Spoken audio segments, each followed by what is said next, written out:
Iceberg de la cárcel, Topo Chico. Yo fui visitante durante 8 años en ese lugar. Iba a ver al que en ese tiempo era mi marido. En verdad sucedían muchas cosas horribles. Él estuvo al borde de la muerte varias ocasiones. Pero yo siempre lo dije, él tenía un ángel muy grande que lo cuidaba. Él estuvo los 8 años inocentemente preso. Después de ese tiempo no sé culpabilidad y salió absuelto. Dentro de ese lugar no respetaban nada y todos eran iguales. Si a los que vivían dentro de las celdas donde ellos vivían les querían hacer algo o debían algo, agarraban parejos sin pensar que había gente que no tenía nada que ver. Ese día del motín murió un conocido y lo primero que hice fue preguntarle XL y él me dijo que por más que lo buscó entre todos los cuerpos nunca lo vio. Ya después nos enteramos de que él había fallecido. Pero ¿dónde fue el área de enfermería?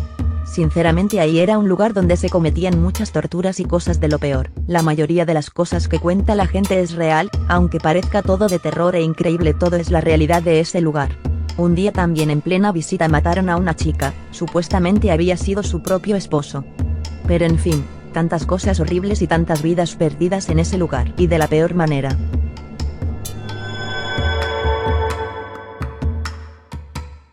Esta historia la encontré en grupo de Facebook, puede ser interesante. Teníamos unos 12 años cuando nos conocimos mi novio y yo. Conforme íbamos creciendo nuestra relación de amistad se hizo muy fuerte hasta que llegamos a ser novios.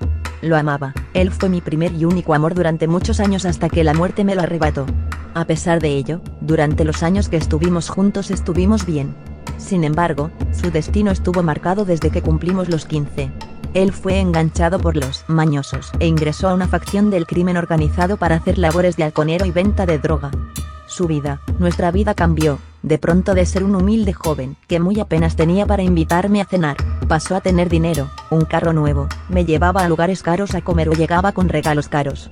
Eso en principio me pareció sospechoso y siempre que le preguntaba en qué trabajaba para tener tanto dinero siempre me cambiaba la conversación o me callaba comprándome cosas para mirar a otro lado. Con el tiempo me acostumbré a su forma de ser, muy desprendido conmigo, ignorando sus actividades que, sospechaba, fueran cosas chuecas. Así pasaron los años. Pero un fatídico día de junio del 2015 dejó de ir a la casa. Era extraño porque siempre iba cada día por las tardes o me llamaba continuamente durante el día. En esa ocasión la última vez que hablé con él fue por la mañana. Pasaron varios días hasta que comencé a tener mucha angustia. Nadie sabía de él y sus amigos no lo habían visto. Sus familiares, también preocupados, lo comenzaron a buscar por todos lados sin éxito. Casi habíamos perdido la esperanza de encontrarlo cuando un día suena mi teléfono y era una persona que trabajaba en el penal de Topo Chico. Al momento de preguntar por mí y confirmar, me dijo que mi novio estaba preso y enseguida me comunicaron con él. Había ingresado al reclusorio por el delito de narcomenudeo. Su caso era complicado y tenía pocas esperanzas de salir. Con esa llamada todos sentimos un alivio, pero también fue amargo al saber que quizá ya no lo veríamos libre y aunque intenté muchas veces el ir a verlo, el solo acercarme al penal me daba miedo. Él lo entendía, pues tampoco deseaba que lo hubiera así, tras las rejas y desde ese momento empezó a llamarme todos los días de madrugada, la única hora en que podía hacerlo sin que los guardias se enteraran o sin que los contras lo agarraran. Todas las madrugadas entre 2 y 3 de la madrugada sonaba mi celular y era él. Hablamos de nosotros, lo confortaba diciéndole que lo esperaría, que arreglara su problema y esas cosas. Éramos optimistas y al parecer su caso tenía solución y saldría pronto por buena conducta. Teníamos planeado casarnos en cuanto saliera. Pero en febrero del 2016 ocurrió una fatídica tragedia, el motín, donde perdieron la vida más de 50 reos y entre ellos, mi novio.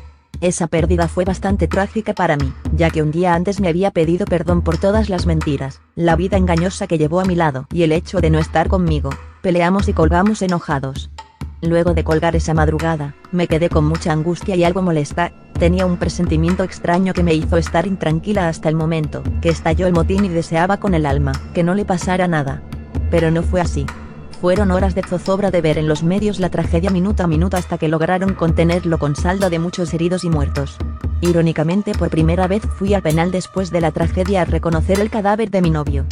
Fue el momento más horrible de mi vida, al momento de verlo con el cuello rebanado. La enorme herida era tan profunda que sentí su dolor y su miedo. Quizá antes de morir, sabía que había pensado en mí, en que no lo había perdonado. Además de eso tenía en su cuerpo huellas de tortura y sus brazos estaban lacerados, indicándome que sufrió mucho antes de morir.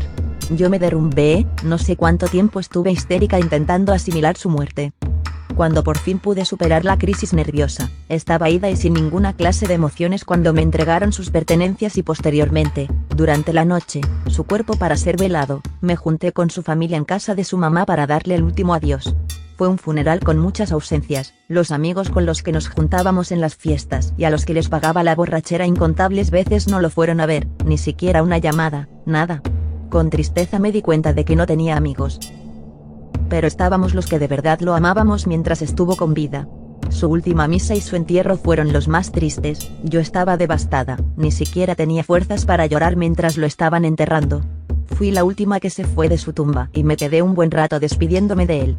Cuando por fin me fui, el dolor y su ausencia me pegaron en el alma, colocándome en una etapa de duelo y depresión de la que logré salir con los años.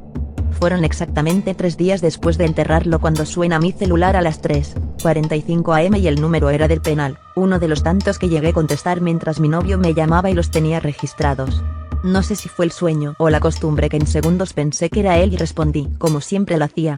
Pero en vez de escuchar su voz solo había estática, voces entrecortadas y se cortaba la comunicación, así fueron un par de veces que el teléfono sonaba y contestaba. La última llamada se escuchaba el eco de mi voz diciendo, bueno. En eso, entre la estática pude escuchar un susurro de una voz lejana que decía mi nombre, entonces lo comprendí, era él, intentando comunicarse. Pasaron unos segundos antes de que comenzara a llorar y por inercia tan solo dije, amor, vete tranquilo, te perdono. Pero por favor ya descansa, tú siempre serás mi más grande amor y espero que me cuides desde donde estés. Te amo. Al decir esto último, se corta la llamada y me quedé llorando, sin poder dormir, recordándolo con cariño nuestros momentos felices. Nunca más volvieron a marcar del penal y supuse que él ya estaba descansando en paz. Pasaron algunos meses y su mejor amigo con el que había crecido, también andaba por el mismo camino que él, era vendedor de droga y a pesar de las advertencias no hizo caso, desapareciendo de pronto y sin dejar rastro, por lo que supusimos que había tenido el mismo destino que mi finado novio. Una noche mientras dormía los soñé a los dos como siempre los había visto cuando vivían, alegres y unidos. Yo quise acercarme en el sueño a donde estaban y mi novio salió al paso para decirme que ambos estaban juntos en el mismo camino, que su amigo estaba ya con él y que me cuidarían los dos desde el más allá y eso fue todo. Desperté angustiada y pensé en el amigo de mi novio. Días después lo encontraron muerto metido en un tambo y su partida también me dejó dolida. A pesar de ello por alguna causa no me sentía sola, a veces lo podía sentir cerca de mí, su olor, el murmullo de su sonrisa y el que dijera mi nombre entre sueños me indicaba que mi novio estaba conmigo, cuidándome de alguna forma y eso me confortaba. Dejo mi testimonio. Historia anónima, basada en hechos reales adaptada por Eduardo Liñán para Leyendas de Monterrey.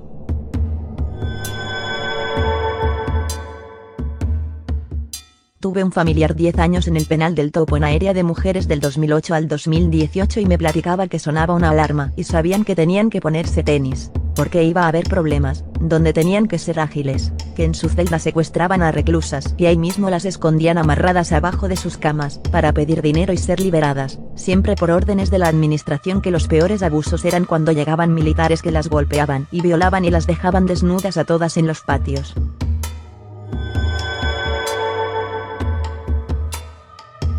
Hace tiempo pasó un incendio, y un amigo de un tío trabajaba en el lugar, dice que ese día no trabajó, pero cuando le tocó ir, varias personas se metieron a unos tambos grandes con agua para intentar salvarse, pero eso se convirtió en un caldo de humanos, y pues eso, cuando intentaron sacar a la gente estaban tan bien cocidos que se caía la carne de los huesos sin esfuerzo.